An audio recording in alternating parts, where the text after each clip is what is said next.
Hey, hi guys. I'm Dr. Diane. I'm a board certified anesthesiologist and certified professional coach. And I help doctors to create their best lives and create real health in mind, body, and spirit through my TV show right here, the Doctor's Life podcast, and private one-on-one coaching. Today we're going to be talking about leaving clinical medicine. This is a super juicy topic.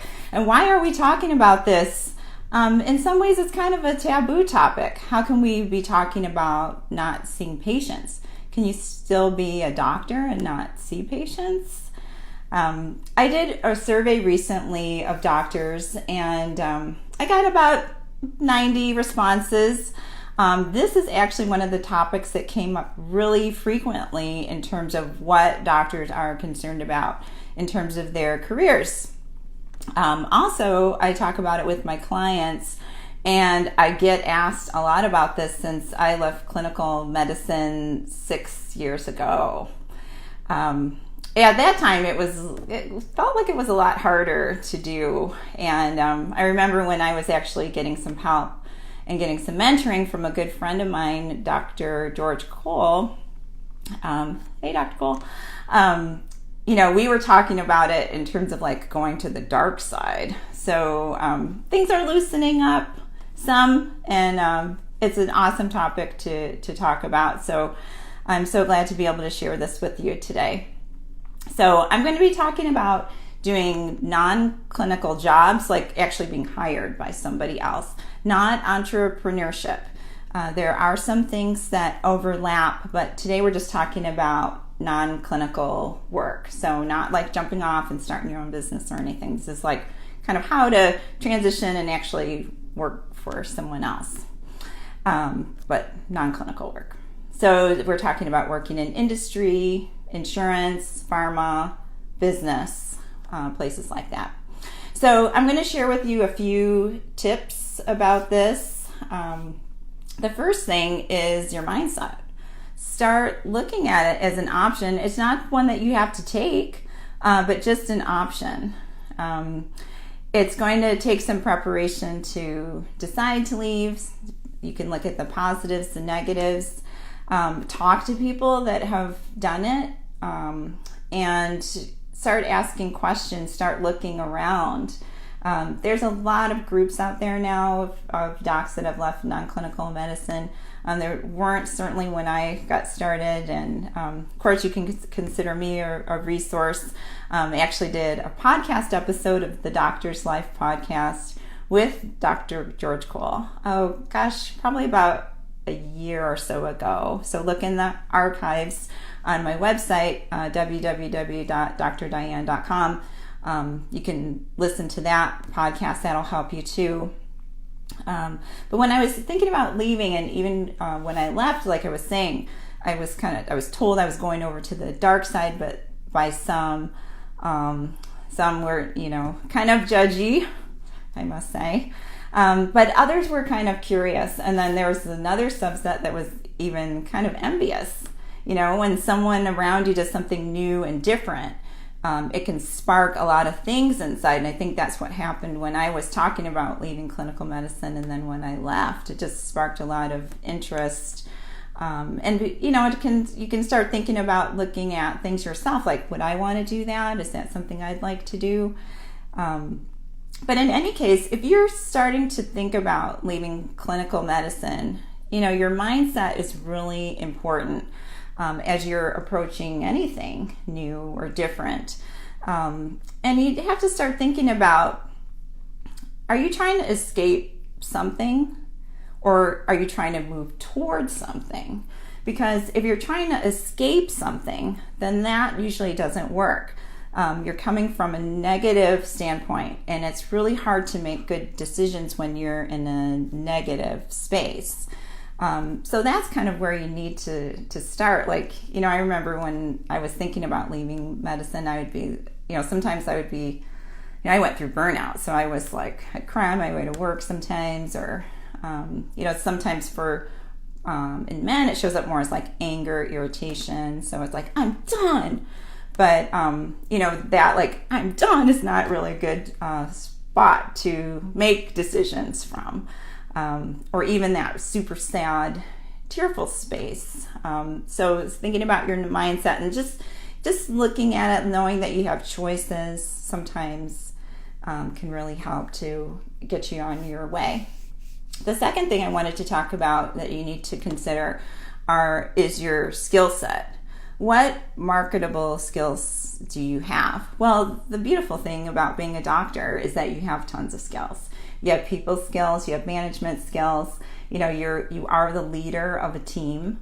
And in practice, you talk to patients every day. You do critical thinking. You're when you're on the team, usually the nurses and other people are asking you questions. It's kind of like the buck stops here. So you're used to being in that leadership role.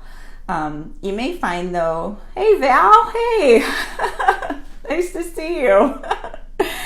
So, the thing is that you'll be trained in what you want to do, but having some general knowledge is really helpful. And looking at your skill set, what marketable skills you have, start looking at leadership positions that you've had or committees that you've been on or your research background. All of those things are marketable skills. And if you don't have those kind of things, that you may find that doing some preparation might be useful. Join a committee or volunteer to go do a talk. Start doing some reading, go to a conference. The third thing I want to talk about is the financials of leaving clinical medicine, going into a non-clinical practice. You need to think about that how are you going to do that transition? Because it may take a while for you to find that kind of non-clinical work, and depending on what you're doing, it may or may not pay as well as your clinical work did. There are some advantages to it. For example, I work from home. This is actually my home office that I'm talking from. I have the flexibility to be able to take my kids to school, pick them up.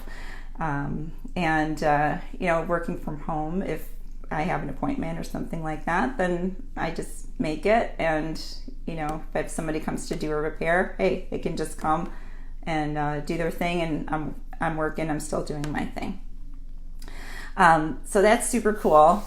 But getting back to the financials part, so if you're making more, you might need to prep yourself to downsize.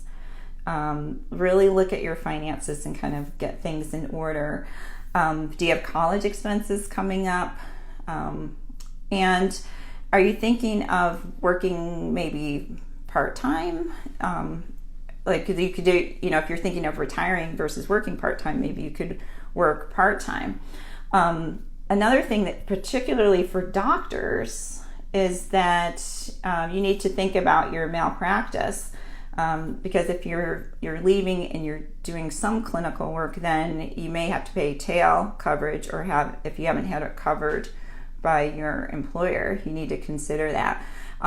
If you're retiring altogether and you're kind of putting your stake in the ground and saying, I'm not doing clinical medicine anymore, at least in my case, when I did that, then I didn't have to pay tail coverage. But, meaning that in malpractice insurance, that will cover you for the years after you have left clinical medicine. Other things to consider are, really try not, you might be like, I'm done, I'm out of here, I don't care. But, don't look at your retirement savings as being a way to bridge you. Try not to touch that retirement savings early, penalties, etc. And there's plenty of ways to make money as a doctor in non-clinical work that hopefully you wouldn't have to touch that. And in terms of financials too, try and make that transition smooth. So if you have, ideally you'd have some savings before you made that transition and you kind of had everything in order.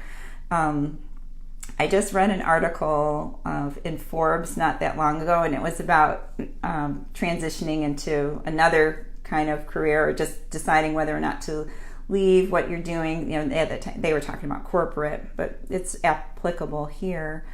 And they said that the only thing worse than working is not having a job. And I think that's absolutely true, especially for docs. We are just used to working. And so, just leaving one thing and kind of being in between jobs if you don't have a stable financial situation is not the best thing. If you don't have a job to go to, it's probably not the best thing either. So kind of get that locked down before you make the leap. I'm going to talk about this last, but it's certainly something that you need to do as you're going along, and that is to make sure that you have support as you go through, because it's not necessarily the easiest road. It's, clinical medicine is considered to be part of being a doctor, right? So when you look at a new paradigm, a lot of times you need support around that. So reach out to somebody that's already done this. See if you can shadow them or talk to them. Really research, spend some time. Corporate life is different than practice life. Even though I work from home, I'm still, part of a larger corporation in the and I do the coaching obviously as well, but I do some other work as well. Make sure that you enroll your spouse or your significant other, whoever is close to you. Most people have known you as like a doctor, and it's going to take a while to get them on board. Sometimes as not seeing patients anymore, and it's a shift for you too.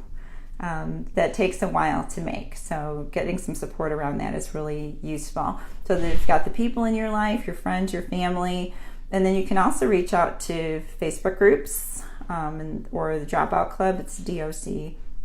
Dropout Club is helpful as well. So, and of course, you can reach out to me. I hope this has been helpful for you and to get you started thinking about leaving clinical medicine. It is a super awesome topic and just something to discuss. Hello, Dana. Love you, and love you, Val. Great to see you.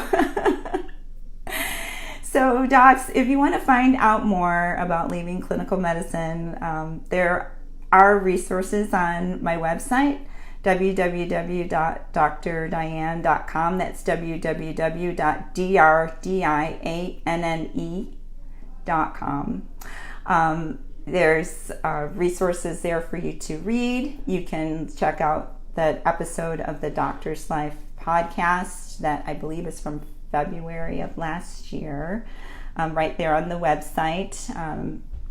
Again, that's www.drdiane.com, www.drdianne.com.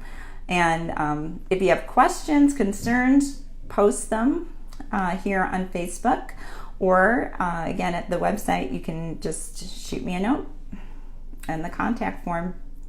Thanks, and you guys have a good night.